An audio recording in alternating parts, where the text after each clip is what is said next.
It's a beautiful sight when you can see all of you here so early in the morning after having seen you out all over Atlanta last night till very late. Thank you for being here this morning. We are delighted to see so many of you here.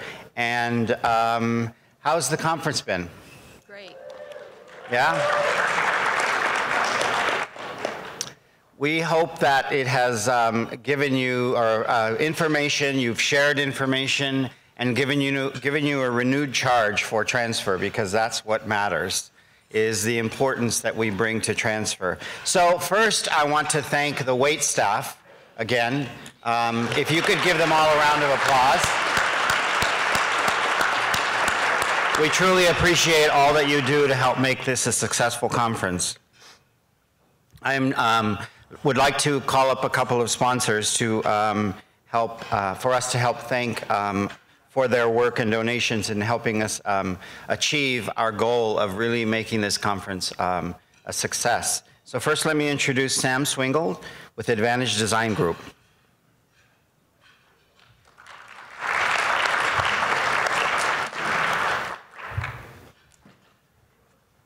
Well, good morning, everyone, and happy Friday.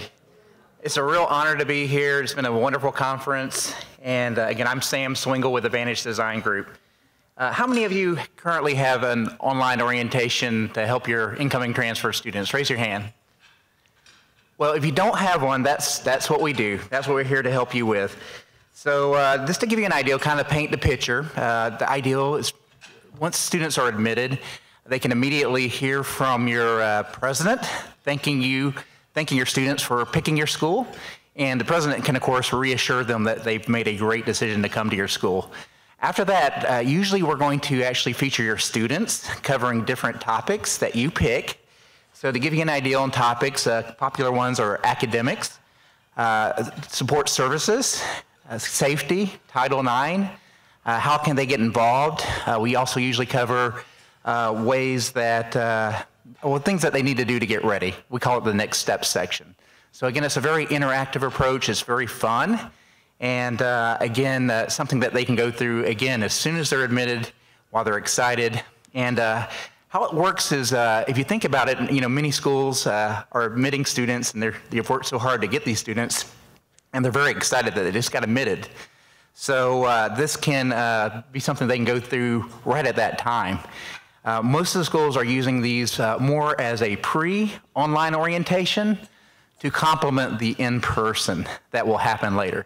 A lot of our clients tell us that the in-person is just too much information. They can't cover everything, so this is a great way to move some of that and serve it up earlier. In terms of how we try to add value, when we build your piece, you have a whole team assigned to your order. We are going to make sure it's ADA compliant. We are going to make sure it's fully responsive for your smartphones.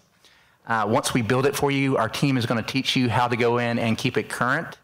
So again, it has a content management system that's super user-friendly. You don't have to be an IT person or know HTML5. After we build the foundation for you, we can, of course, as part of the process, we will take care of the details. Items like making sure it's ADA compliant, making sure that it's fully responsive, so if your students want to take it on their phone, they can, and it will still be a great experience. We can also help you do things like make it in Spanish, for example, if you want to have a different language. We've done international ones for Chinese students. So again, if you need that, again, we can help you fill that.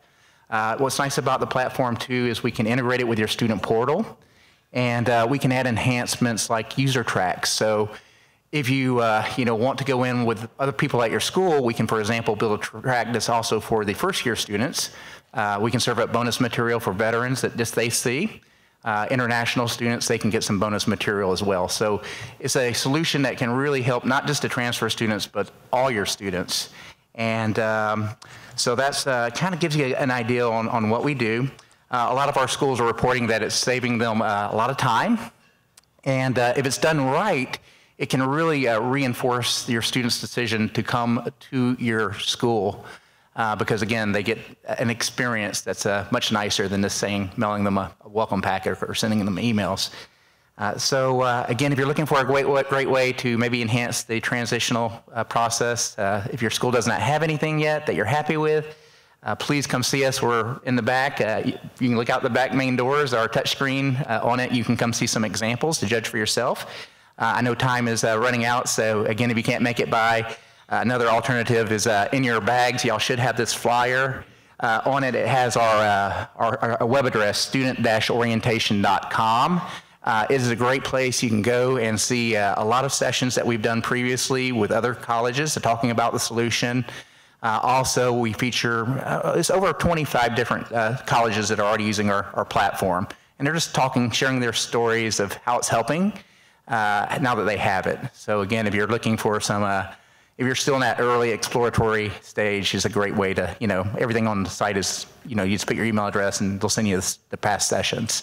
So again, I want to thank all of you for your time. Thank you for this opportunity. I hope all of you have a safe travel home this afternoon and a great weekend.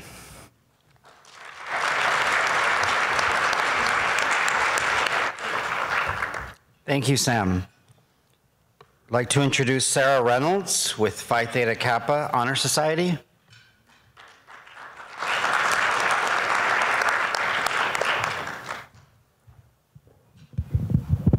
Good morning. I would like to take the opportunity as well to thank NISTS for allowing Phi Theta Kappa to serve as a sponsor of the conference. We have had the opportunity to sponsor for the last several years, and I always enjoy coming because I get to meet individuals like you all who share Phi Theta Kappa's love for community college students and share our desire to see them succeed as they transfer as well. So thank you all for what you do as well. So. Phi Theta Kappa is the oldest and largest honor society for community college students in the nation. We have Phi Theta Kappa chapters on 1,300 campuses in all 50 states and abroad, and we induct about 134,000 students annually.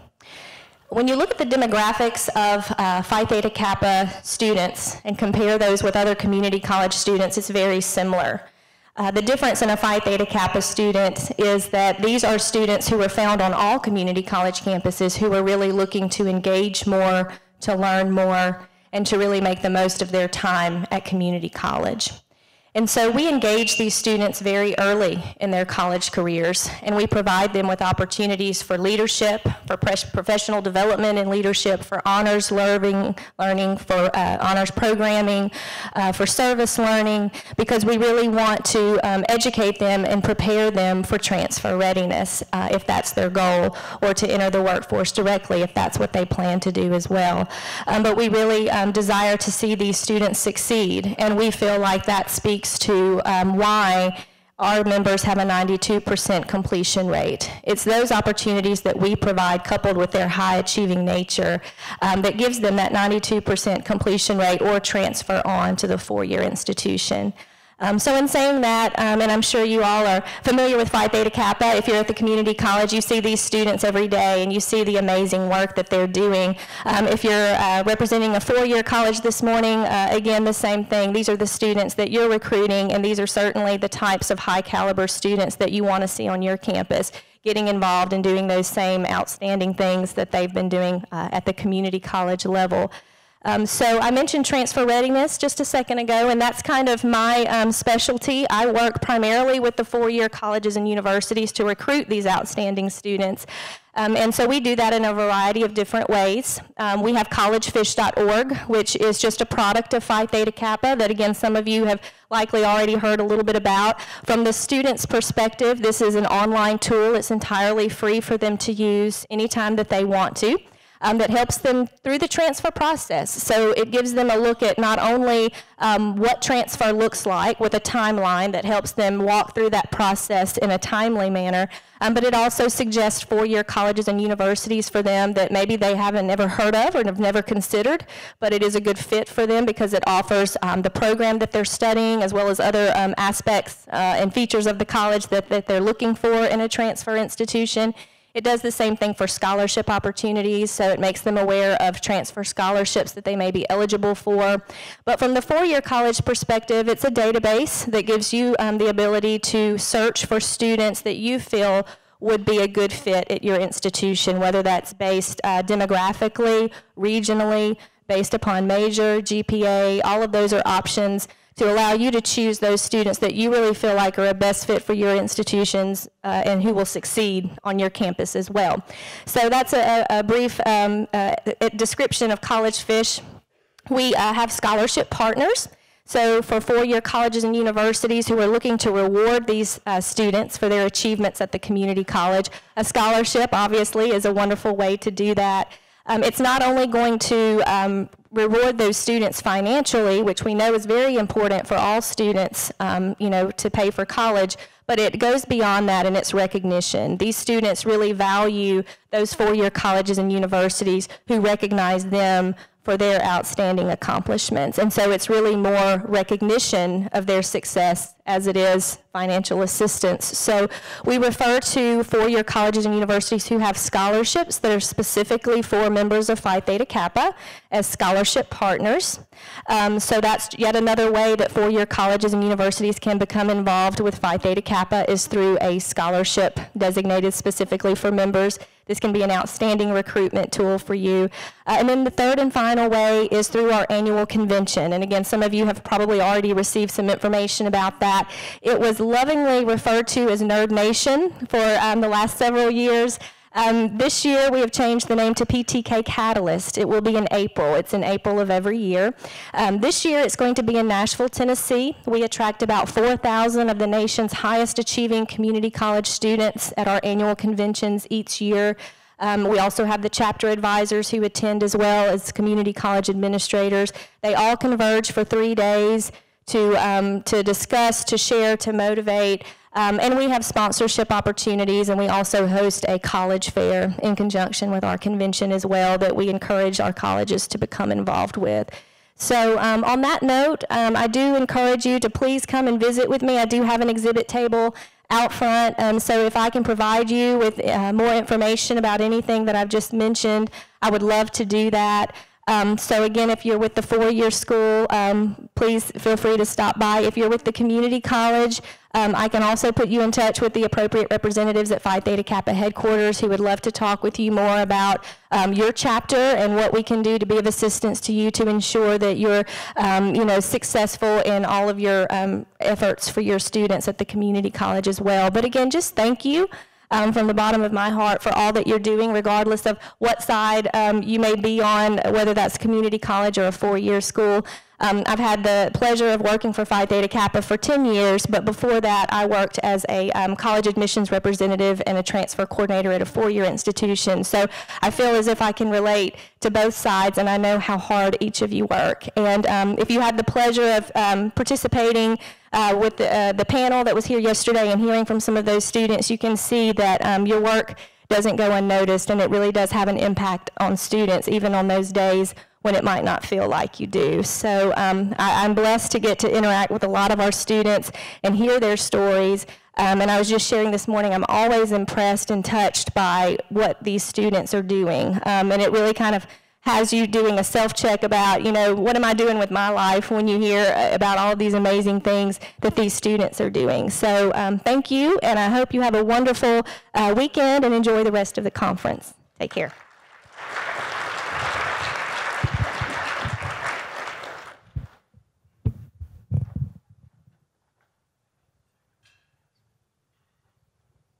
Thank you, Sam and Sarah, and we appreciate the sponsorship. We can't do this without you, and we look forward to your increasing sponsorship next year at an even larger conference. So thank you again. I want to bring your attention to the two screens up here with updates for this morning. It's important that you see some of these because there have been changes. So please, if you haven't already written down and looked through them, make sure you do that. I'm not going to read them because my reading ability is not do well this morning. So you had a chance yesterday to hear from an institutional perspective about transfer and how important it is and how the institution works in all different ways from the top to the sides to the bottom and all of in between, looking at transfer and trying to increase and impact the transfer process for students positively. Today we're going to hear about some statewide initiatives to increase transfer. Before we do that, I want to recite a quote that I use every summer for my students because I think it's appropriate in this sense. So who knows who the late Wilma Mankiller is? Happy to see a few of you. Your first assignment today is to Google her, or if you don't want to Google whatever you use, find her. An amazing, amazing woman. So Wilma Mankiller was the first female chief of the Cherokee Nation, the very first female chief of the Cherokee Nation, not very long ago. So she said once, I don't know anyone anywhere who can talk about the future of their people or organization without talking about education. Those who control the education of our children control our future. And for me, what that means is when I talk to our students, I talk about how important it is to know who you are, where you come from, and what your background is, and how important that is in driving us to move forward. Why is it when we're in high school that we don't learn the realities of who we are and where we come from as in our communities, particularly those students who come from communities, from Native American communities, Latino, African American, and so on and so forth? We don't get to read the richness of who we are and what we have contributed to our society. And why is it that in college, only in college where we really get to understand and learn those things? So I encourage students when they enroll in college to begin looking at those things, to look at ethnic study courses, to look at gender study courses, to learn about the history that is so critical and vital to their success to ensure that. So it's one of the things, and I meant to do this yesterday, and that's why I'm doing it today. It's really important to make sure that they understand that the history is important as they move forward to change the future. So back to the statewide initiatives. When we first discussed this, we were looking at different ways to provide information about how important this transfer process is. And one of the things that we talked about was there are a few states that are doing a number of different things as it relates to trying to push transfer. In addition to the changes, I am not Stephen Handel, as you probably know, because I don't look like this. And the addendum that we gave you, I am also not Toya, as you can see. Toya was not able to be with us this morning, so I stepped in. And in discussing this, some of the things that we talked about was these states that have either taken it upon themselves at the governmental level or individual organizational levels, what is it that they're doing? How have they moved the needle on transfer? How have they really impacted the transfer process? What are institutions doing? How easy or difficult has it been as an institution to take a mandate from the state or wherever it's coming from to make these changes about transfer? So we brought two people who will explain some of the things that are going on in the two states that they're in. And then we leave some time for some questions. And we also want to encourage those of you that have been involved in statewide initiatives to jump in at the appropriate time, either during or after the session, after the presentation piece, to give us some examples of things that you have been involved with. So I'm going to introduce the two presenters, and they are going to give you more information about their background. Happy to introduce both of them, and particularly Michele Siqueiros, who's a good friend of mine, and have been working with her for a very long time, as the president for the Campaign for College Opportunity in California. And they've done some amazing work in moving the needle with transfer, and she'll explain some of that. Sorry. Next to her is Paula Compton with Ohio, and I've forgotten the sheet that gives her her title. But we're glad Paula jumped in when our other presenter was not able to be with us. And Paula has some rich history in the work that's being done in Ohio. So without further ado, let's welcome both of them and have Michele come up. Or if you're there.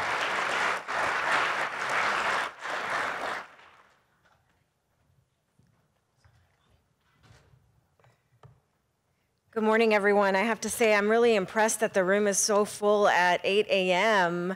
And I certainly honored that I'm part of the agenda. And I have to say, I'm even more impressed that there's some West Coast Pacific time zone people in the House, which means it's not even 6 a.m. for us. We are doing really, really well today. So Alfred, thank you for having me. Thank you to all of you for the work that you do on transfer, because it's so critically important. And it's wonderful, I think, that we're in a country and a place that recognizes the value of having a National Institute for the study of transfer. So thank you to all the supporters and sponsors that help make this work happen. I run the Campaign for College Opportunity in California, and many of you may be surprised that we are not a governing body.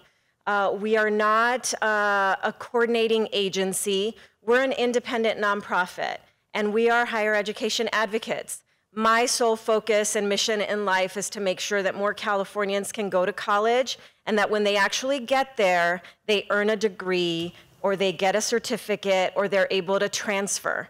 As the first in my family to go to college, coming from a low-income family in Los Angeles where my mom only had a 6th grade education, getting a bachelor's degree for me was certainly life-changing. I suspect many of you are the first in your families to go to college. Raise your hand. So I don't need to educate any of you about what that has meant in terms of your earning potential, your ability to get health insurance, your motivation to vote in most every election, and your quality of life. So I know that I'm preaching to the choir, but that's certainly, I think, what drives the work of the Campaign for College Opportunity. You know, I live in a state where we have a growing young adult population, we have a majority-minority population, and we consistently have, in spite of what is perceived outside of California, since I get the feeling that you all think we're this very progressive bubble, we have serious issues of inequity in higher education and inequality across higher education for students of color, for low-income students, and for first generation. So we're not unlike many of the states and campuses that you serve, where we're facing a lot of those challenges. So as an independent organization, the beauty is that we get to put pressure on our policymakers and our college leaders to stay focused on doing what's right for students. Because students aren't always what's leading the things that we do at institutions, or the policies we pass in our capitals, or the budgets we approve that are signed into law. And so we have the luxury of playing that role, and we take it pretty seriously. So I wanted to just talk a little bit about what we did in California, but I think it's important to give you some context. In California, our higher education system is incredibly large. You know, we have 3 systems of higher education: our University of California, our Cal State system, and then our community college system. What you may not know is that about 2/3 of our undergraduates are funneled directly into community colleges. So unlike many states, we actually direct most of our undergrads to the community college system, and we have a selective system of 4-year universities in the Cal State. So over 2 million students, undergrads, attend our California community college system. So that in and of itself should tell you why transfer is incredibly important. We obviously need transfer to work in our state if we're going to produce college graduates with bachelor's degrees. And unfortunately, you know, I think we continue to talk about the transfer maze. In a few weeks, we'll be releasing an updated report on transfer in California called the Transfer Maze. Hopefully someday we can call it something else, because I think we're all very frustrated by the reality that this continues to be the case. So in our state, as I suspect many of you will say, well, that's true here too, you know, we have quite a huge challenge with regards to transfer, right? Because institutions determine courses, different institutions have different requirements for transfer. So there's a multitude of ways that a student can actually transfer. I always say it's, you know, transfer students are some of the most amazing students ever, because they actually figure out this crazy maze that adults put together in place for them. So you already know off the top, if you're admitting a transfer student, that they're pretty extraordinary. But I think it's, it's also important to talk about beyond kind of like just the hurdle students face is what this is costing our system and our state, right? Especially in an environment of limited resources. And so we quantified that cost. For every year that a transfer student is stuck at a community college in California, it's $7,600 more to that student. And you can imagine that's a very low estimate, because if they live in some places in San Francisco or Los Angeles, the cost of living alone is much higher than that.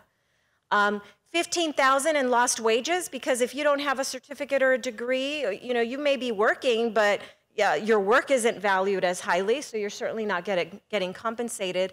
And then the longer we have these students in our system, obviously, the longer our state is paying to have that student be educated.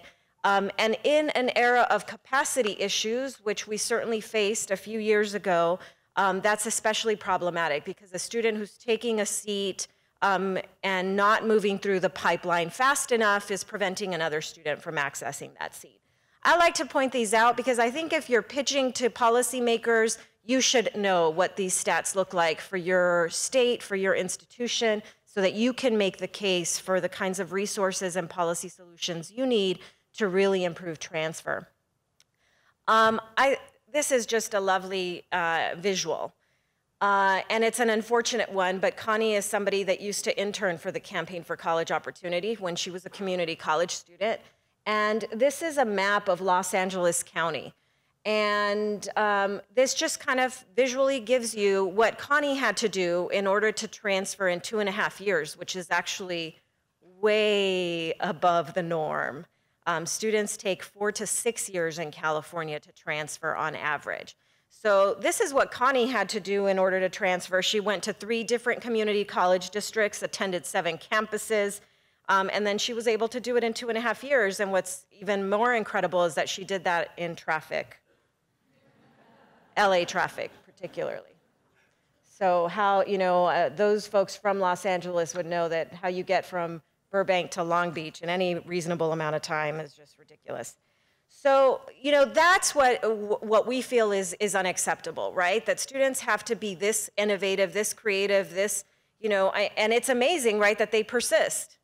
And so, a lot of our students are transferring sort of, out of luck and accident and after many years of frustration instead of actual, we've facilitated that progress. And this slide actually shows you, how this inequity and inefficiency in our transfer system disproportionately affects students of color in California. So if you're Latino or Black in California, you are most likely to enroll in a California community college system. 65% of Latinos in higher education are in a California community college. 62% of Black students are in a California community college. So by far the highest distribution.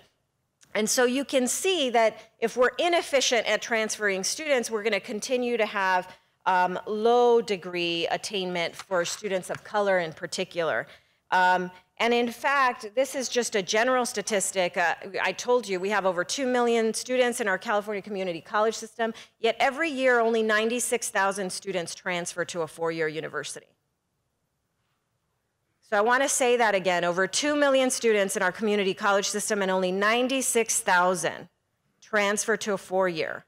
And I know folks will get up and say, oh, but not everybody's trying to transfer. Folks go there for other things. But if we were in a room like this of California community college students and I asked all of you, how many of you want to transfer? About 80 to 90% of your hands would go up right now. So there's definitely a huge disconnect between what students want to do and what is actually happening. So this environment is what led us to really champion and leverage a window of opportunity that existed, because transfer reform had been attempted for many, many years, and nothing had happened over decades of time. And so maybe the recession was really the crisis and opportunity that we were able to leverage, but we were able to strengthen transfer through legislation. And I always start this by saying, you don't need legislation to strengthen transfer, but in California, we would not have improved transfer without legislation. So all the institutional folks were like, we don't need this bill, yet they weren't lining up to try and simplify transfer on their own. So, so we felt it was important.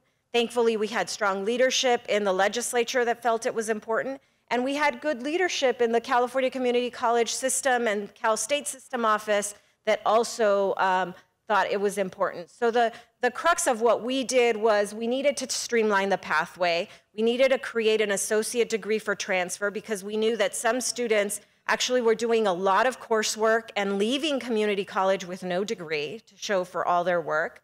And we wanted to make sure that at least into the Cal State University system, that students would be guaranteed admission as juniors.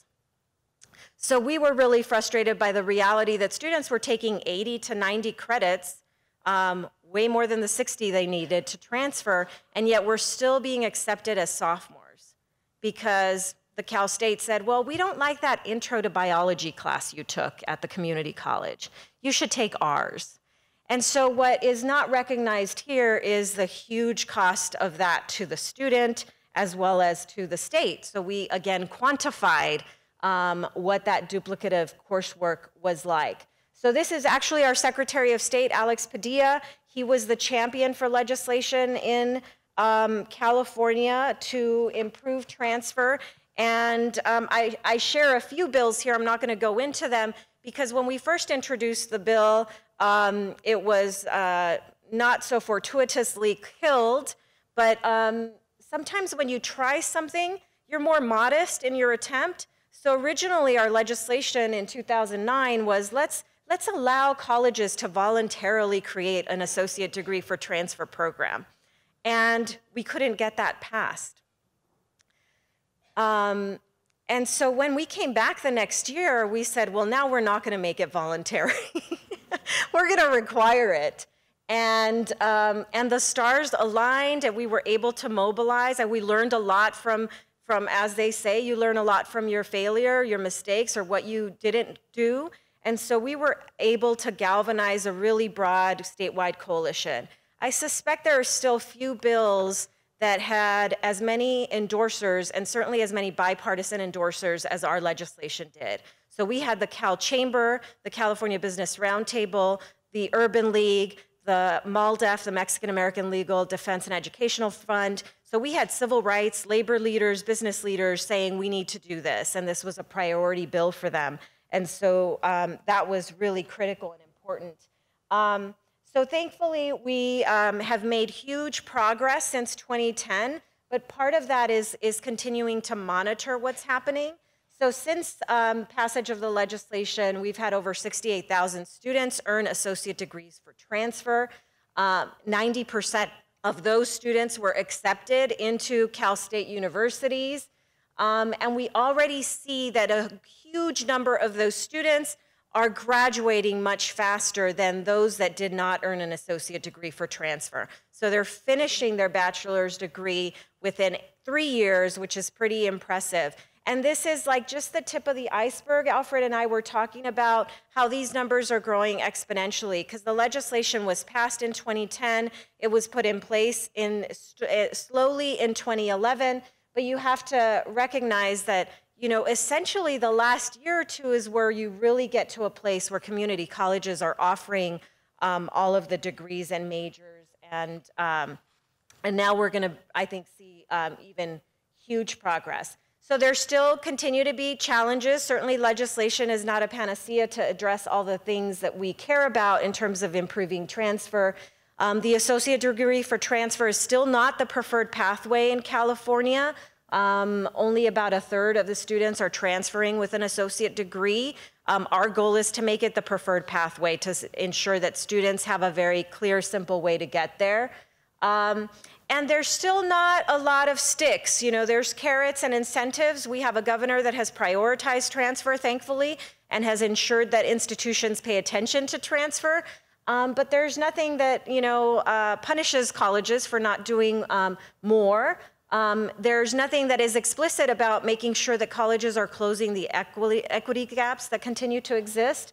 And California is only one of 2 states that has no oversight for higher education, which I think is a very big challenge when you're trying to make sure that there's proper coordination amongst 3 different independent systems of higher ed. So we are still moving forward and trying to improve transfer, and I think this is something that we're obviously in it for the long haul.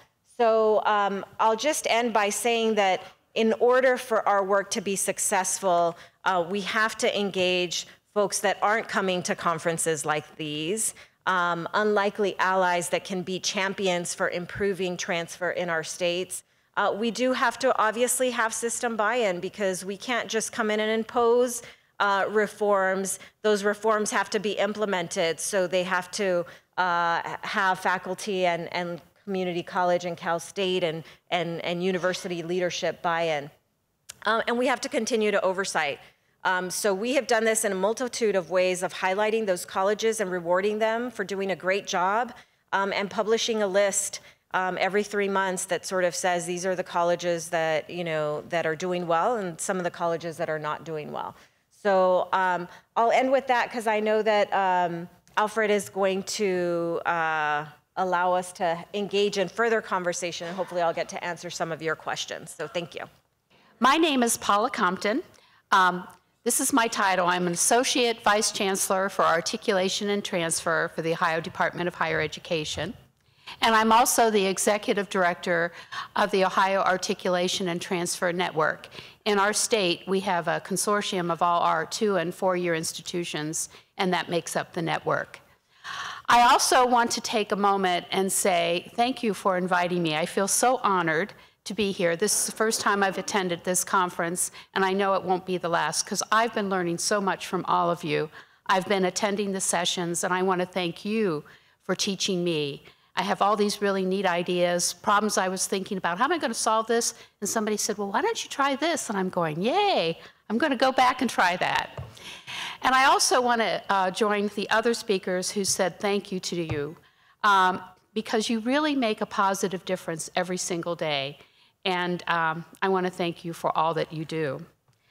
As Alfred has indicated, I'm to give you an overview of what's going on in the great state of Ohio.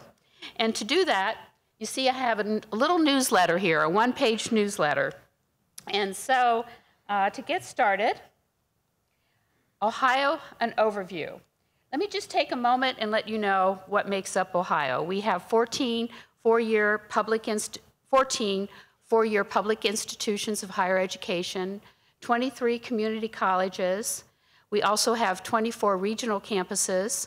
We have something called the Ohio Technical Centers, which are adult centers that serve our students. We also have 120 training centers for our adult students, and we have 79 private colleges. In Ohio, we're all about Ohio transfer to degree guarantee. We all know the stories, oh yeah, your credit will transfer, right? But then it doesn't count towards a degree. Everything we do statewide has the initiative that the credit will count towards the degree. And the reason we strongly believe this, as our opening speaker has indicated, we want our students to realize their dreams. And that means every student in Ohio, no matter if you're a traditionally aged student, an adult student, a veteran, whoever you are, we want you to get connected to higher education, to reach your highest level of academic attainment, and go on and pursue the career that you want to have and live the life you want to have. So that's what transfer is all about in Ohio. Also, we firmly believe that it is faculty-driven and student-focused. I love our faculty. And yes, we might have some changes, but it's the faculty of Ohio who've made it happen, along with the support of the college presidents and provost. We have legislation that has been passed, and I love legislation. I love legislation that allows the faculty to have the power to implement the legislation. Instead of just mandating you have to do this, this, and that. But if you have legislation that says you will develop an AP policy and then let people develop what that policy is, it makes a big difference in saying, this is what it has to be. And so far in Ohio, we've had great legislation that has really supported the whole state in moving forward. Is it easy? No. But we keep working at it every day. I'm not going to have a chance to go into great detail about all of our initiatives, but there are 2 websites I just wanted you to be aware of. We have a website for our educational partners, and that's the one for educators, as you can see, and that's the website. That talks about every one of our initiatives, and you can dive as deep as you want to into learning about our learning outcomes. Whatever you want to know, it's there. Because what I have found out, that if somebody calls you and asks you about an initiative and they can't find it on the website, they don't believe you're doing it. You mean it's not on the website? Then you must not really be doing that. So we always try to keep our website the best we can up to date. And then we also have a website for our students. And this is to really simplify our policies and show students how things can transfer. And we have 4 main buckets, one for college students, high school students, our career technical students, and our military people. So those, I just wanted you to be aware of that. One thing that we do in Ohio is that a lot of our policies, when they're passed, indicate that in 3 years, you need to do research to see if this is really working. Because we can be excited about something, but if it's not really helping the students do what the legislation or the policy is supposed to do, we need to know about that. We need to make changes. And so we have a full-time researcher who helps us in our area. And every year, we do a study on what students save who transfer. And this past year, close to $82 million were saved. That money was saved by our transfer students. And that was just the difference in tuition, going from a less expensive institution to more expensive institution. And when those credits transfer, it was just the difference in tuition. And that's a pretty sizable amount of money every year for transfer students to be saving. And this past year, we had close to 36,000 students transfer among our 2- and 4-year institutions. And I tell people that's the same as, you know, the Ohio State University is a pretty big place. That's like the undergraduate body of the Ohio State University transferring every single year. So we have a lot of transfer students, and we really try to serve them well. Now I just want to take a little bit of time and let you know about our initiatives. And I know you're doing great things because I learned from all of your states. If we need to implement something new, we immediately start research. I have these wonderful student interns, and they research for us, our staff research, I research to find out can we get that done in Ohio? What are the best practices? But transfer in Ohio started back in 1989 with the Ohio Transfer Module. And since then, things have really progressed. And I've heard over and over again that it's all about partnerships, partnerships, partnerships, right? Relationships, relationships, relationships, and communication, communication, communication. But you know what the secret ingredient really is? And what ingredient do you think that is? Money? That certainly helps. You know what the secret ingredient is? Trust. We have found that by our institutions working together, our faculty working together, and truly keeping our goal on what we want to do to help students, through everybody coming together, if we learn to trust one another, it's really amazing what we can do. And I have to say that when we get faculty that have worked on one project and they come back together, that just builds trust, builds on trust, on trust. So I just wanted to share that with you because that's something we really strive to do, to implement all these various initiatives. I heard in California, you have something called transfer, you have tags too, I think. We call them transfer assurance guides. I think I heard transfer admissions guides, maybe? Guarantee.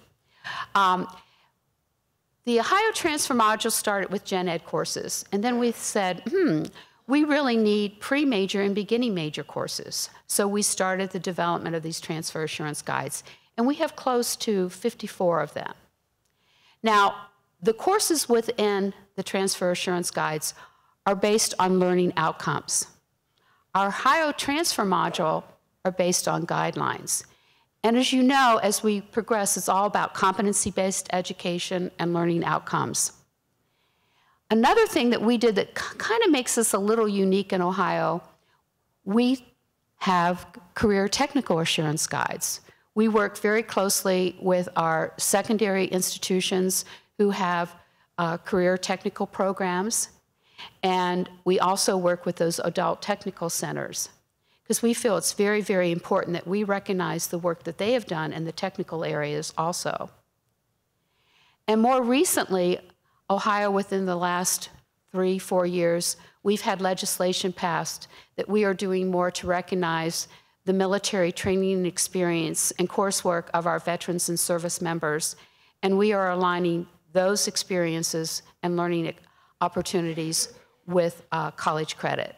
And that's been a big movement for us, and it's been a very exciting movement. And in fact, we've joined up, and I think there's going to be a session, I'm advertising this session following, where my colleagues with the military collaborative on multi-state collaborative on military credit, 13 states have gotten together so we can collaboratively work together to expedite that whole process.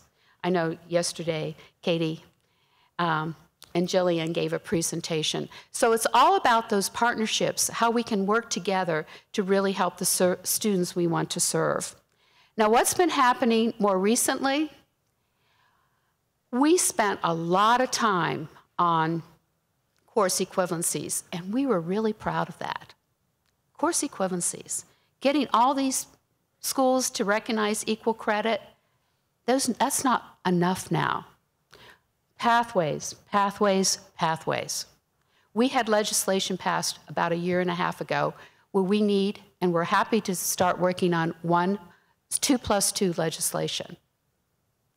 And so we now are working on something called the Guaranteed Transfer Pathways. And we're going to have 8 clusters. I think Florida, they have 8 clusters. And we already have had 2 faculty groups work together on this, and we have a plan to do all 8 clusters on a 2+2 initiative. And it's more than just the 2+2 and the pathways. I told John, I'm so happy with the toolkit. When that came along, you know how things just come at the right time? And you go, oh my goodness, that's the plan, isn't it? Commitment to transfer, pathways, advising, and partnerships.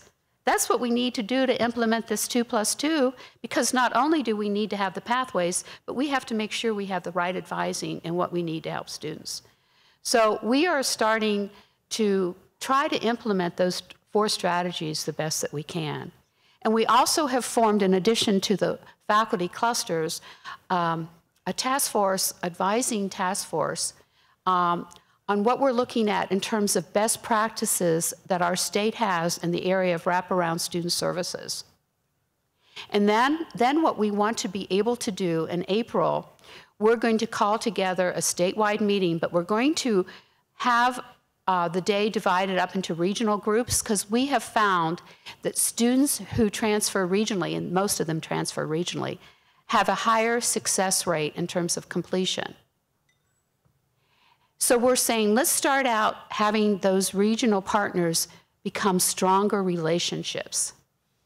And also in terms of the 2+2 programs, let's start out regionally and from there go to statewide. Is that making sense?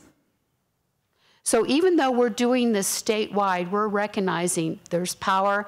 We're having 6 regions, all of our 14 4-year and our 23 community colleges are working together regionally on the pathways, and also they'll be working regionally on their partnerships to be better at advising, on orientation, and all the things that you need for those students to transfer successfully. Now, another thing in Ohio, have you ever heard about initiative fatigue? Do any of you feel that way? Oh my goodness, here they go again. Another initiative. What do they expect of us? And you know what? Sometimes I feel the same way. Oh, not another initiative. But you know, if you tie the dots together, it really starts to make sense. And that's what we're trying to do. Like, we're building on all those things that we've done there on our pathways. What can we move forward in terms of tag courses, our Ohio Transfer Module courses? Another thing that we've been doing that we're very proud of is the Ohio Mathematics Initiative. One of the things that we found out, one of the big barriers to college completion or college success happens to be the math requirement. And guess what the default math requirement usually is? College algebra. But does everybody have to take college algebra to be successful in this world? Remember the young lady that was sitting here, the veteran, I don't know if she's still here, that said, did she really need calculus? You know? And so, hey, I was a math major, so I like calculus, so I can get away with saying that. But about 3 years ago, we started an Ohio Math Initiative. And what we wanted, and many states are doing this, Georgia, Indiana, Texas. And what we're trying to do is saying, are there other math pathways that are better in line with the major students need to achieve? And so as a result of our efforts, working with the Dana Center, if you've heard of the Dana Center in Texas, and also with the support of Complete College America, we now have 3 distinct pathways: STEM, quantitative reasoning, we've developed a quantitative reasoning course that's part of our transfer module, and statistics. Now, as we build these pathways, perfect time for our faculty to sit down with the people in sociology and psychology and saying, what is the math that you think your students need? Do they need college algebra? Or would it be better that they take statistics or quantitative reasoning? So that's how we're trying to tie the knots, not the knots, but the dots together to help students and move forward with our initiatives. And another thing, why are we doing this? We all have the Ohio goal, attainment goals. And by 2025, 65% of our students, we want to have some type of higher education experience, be a certificate, an associate degree, a baccalaureate degree. And the only way we're really going to do this is by all working together and really trying to help our students and being very committed to helping them realize their dreams. So that's the conclusion of my remarks, so thank you.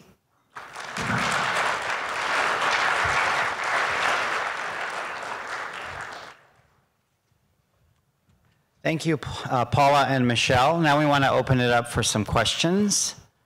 The first question I'll ask, how many of you have been involved or are involved in statewide initiatives to address the increase in transfer?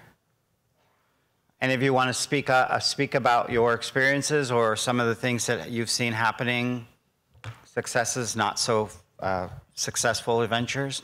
We have a microphone over here and a microphone over here. They will come to you. Who wants to do that? Right here. Nathan.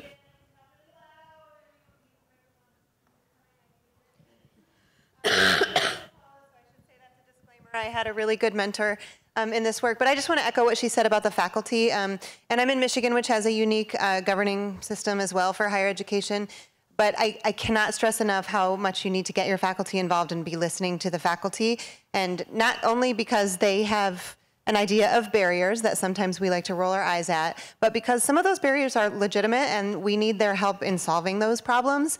I think sometimes faculty are vilified in this process, and I just don't buy into that. I think for the most part, those folks have a deep commitment to student success, and sometimes they have the keys that can unlock the door to answering some of these complicated issues. So talk to your faculty, but more importantly, listen to your faculty.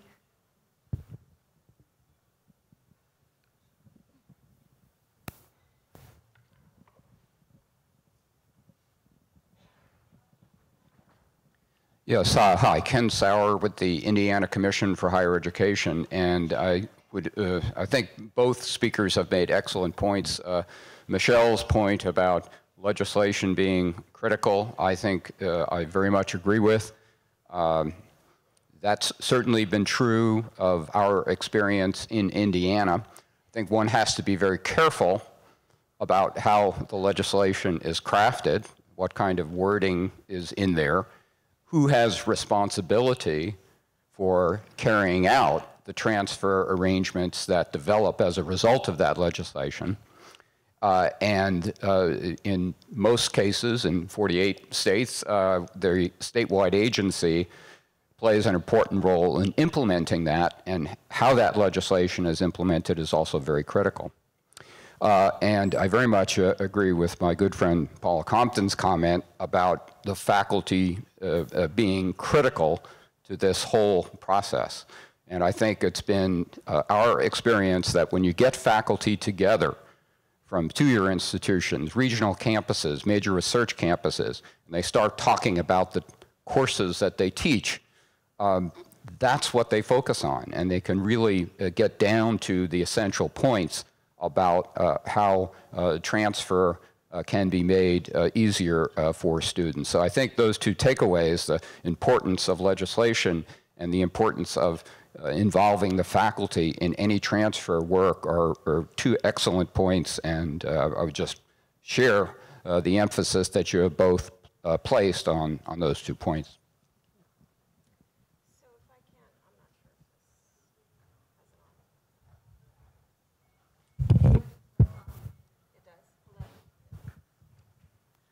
So I want to talk a little bit about faculty as well. You know, I agree that we should listen to faculty and engage faculty, but I also would push back because faculty push back.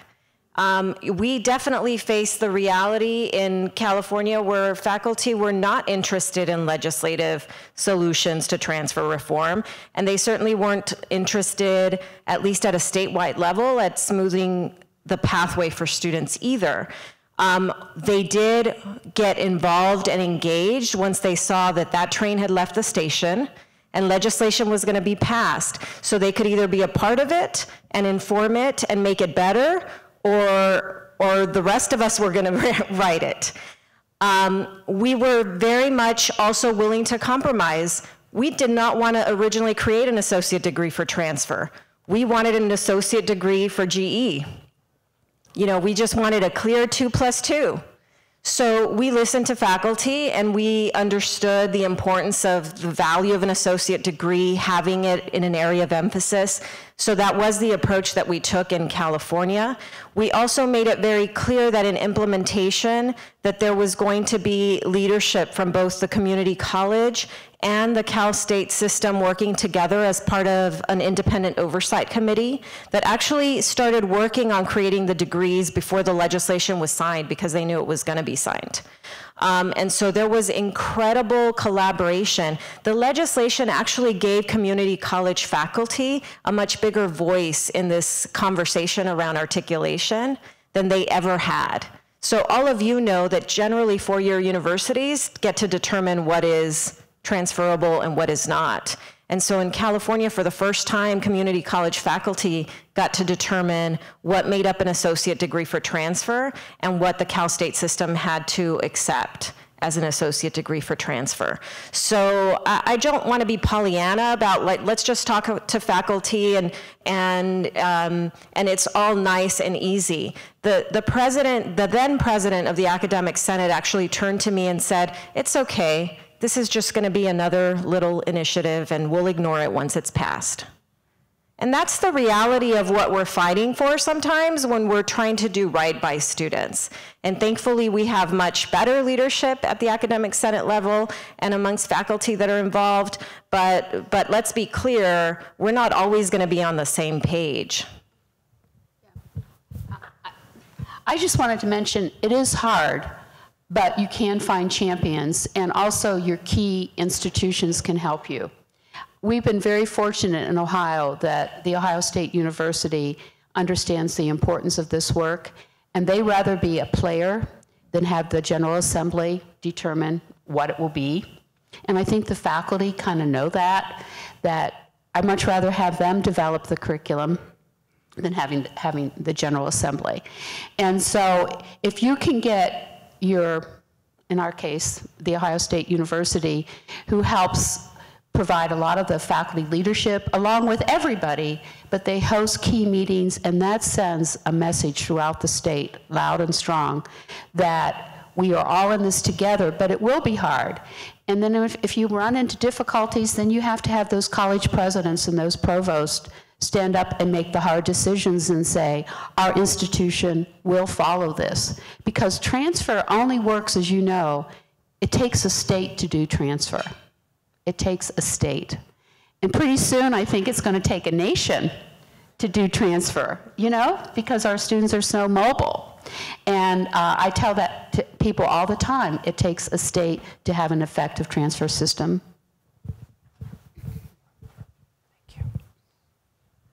There's a question in the back.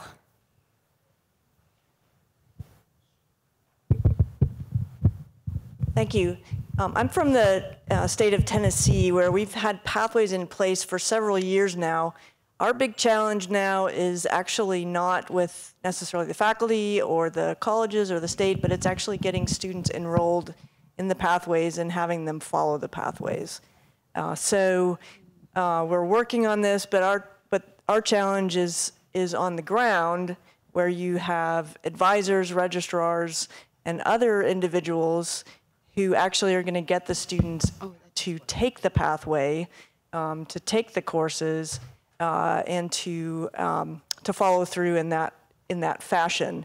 Many of the advisors are more used to working with the four-year school that's most geographically close to them.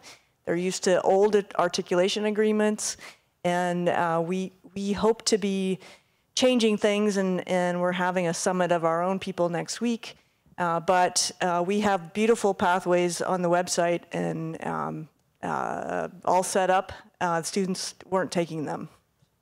So I think that speaks to, you know, a challenge that I think is inherent generally in community colleges, certainly in California, where we give students lots of freedom and opportunity to make bad choices and decisions because they don't have information, guidance, family members that have ever gone to college to help them make good choices. And so how do we default students into better options, right? And I think the whole movement nationally, and certainly in California, we're very excited by really expanding guided pathways and ensuring that students are defaulted into choices. You know, how many of us at 17, 18 years old would have made, you know, the perfect mapping of what our academic career might look like?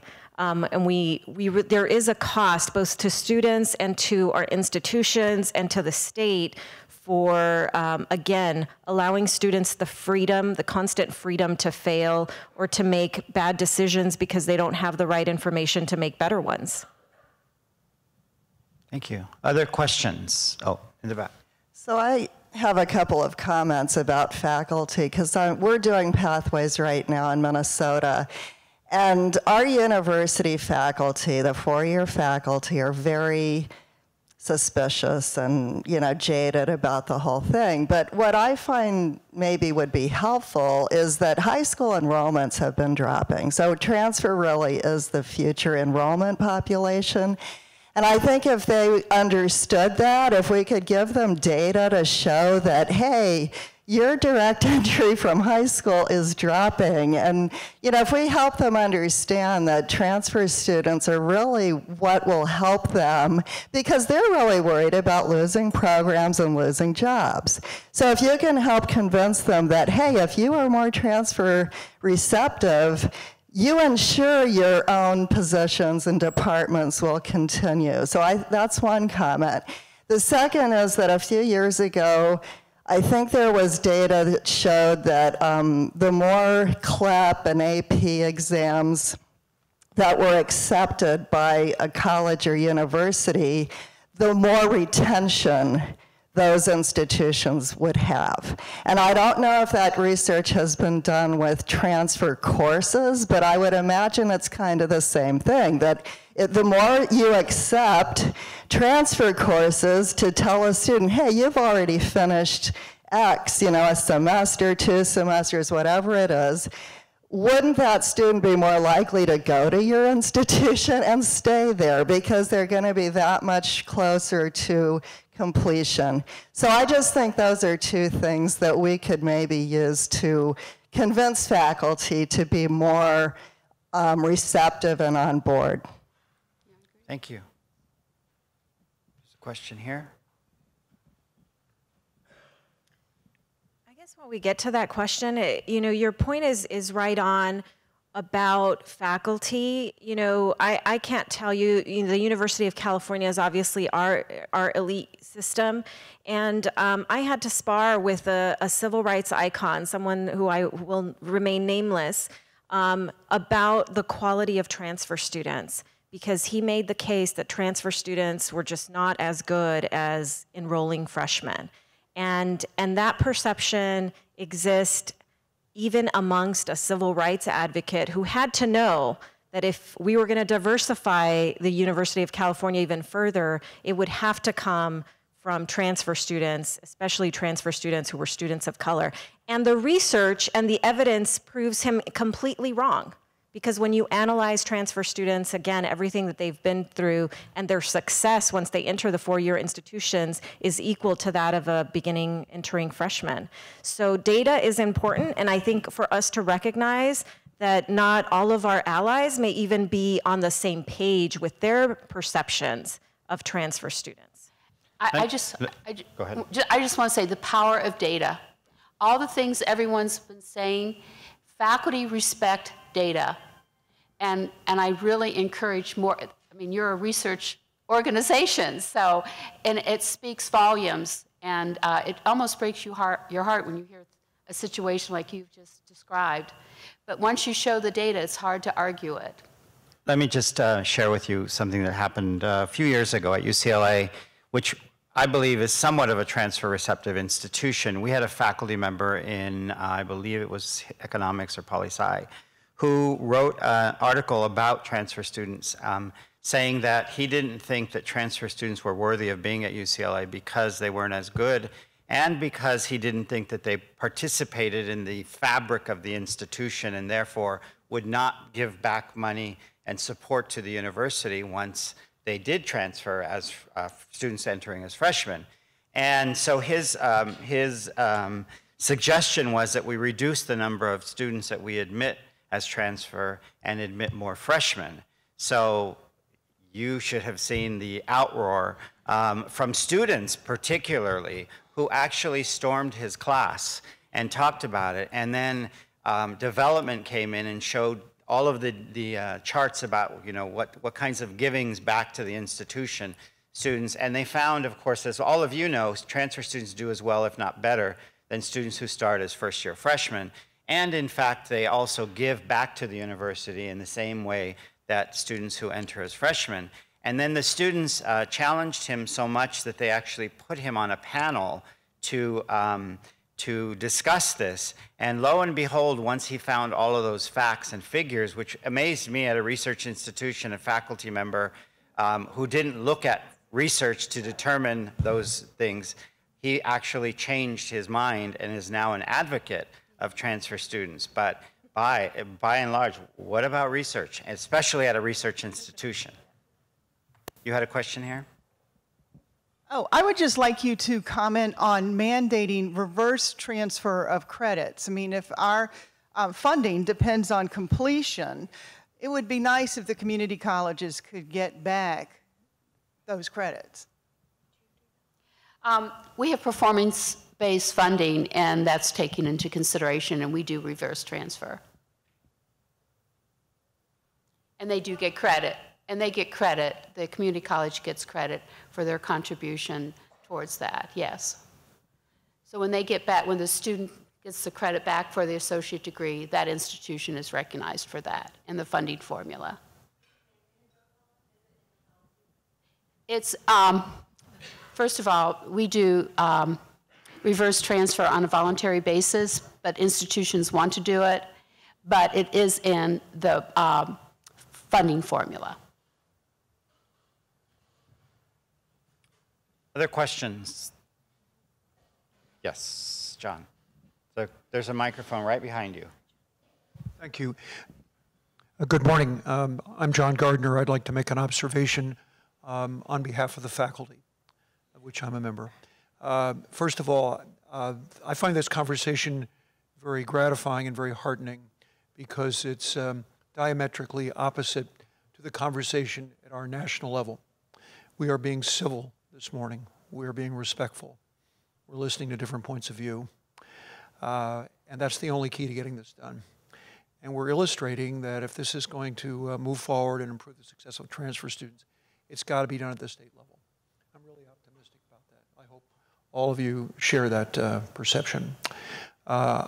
We've just heard educational leaders from Tennessee, Minnesota, Ohio, Indiana, and California speak in those kinds of terms. This is an evolution of a continuum that's been going on 30 to 40 years, in which gradually we're seeing the faculty finally getting engaged, and we're coming to our senses. And we're not going to get anywhere by bashing that constituency. We can't do this without them. I don't know when I've heard public officials from state coordinating boards, as in the case of Indiana and Ohio, this morning speak so respectfully of faculty. It's encouraging. Yes, we have our faults, and we can be, we've had 1,000 years of resisting any change we don't like. We've had a lot of experience at that. We're very good at it. But we're also very good at supporting what's good for this country. And at the risk of some oversimplification, I find that when my colleagues see the social justice implications of your work, and they see the data, and you educate them, they will come around. And I think that's what we all have to do. So for all of you who have spoken in this positive vein in contrast to our national leaders, thank you very much. Thank you. Okay, I think that about wraps up our time here. I really want to thank everybody for being here. I want to especially thank Michele and Paula. Let's give them another round of applause. And I encourage you to take this information back and get involved in your statewide organizations around transfer. I want to remind you that we have a short break. 500 faculty members helping us. Oh, it worked. We got to give them credit. I want to remind you we have a short break, and then we still have 2 sessions that are critically important. So we want you to support those presenters at these sessions, and then we'll see you back here for the closing at 12:30. Thank you.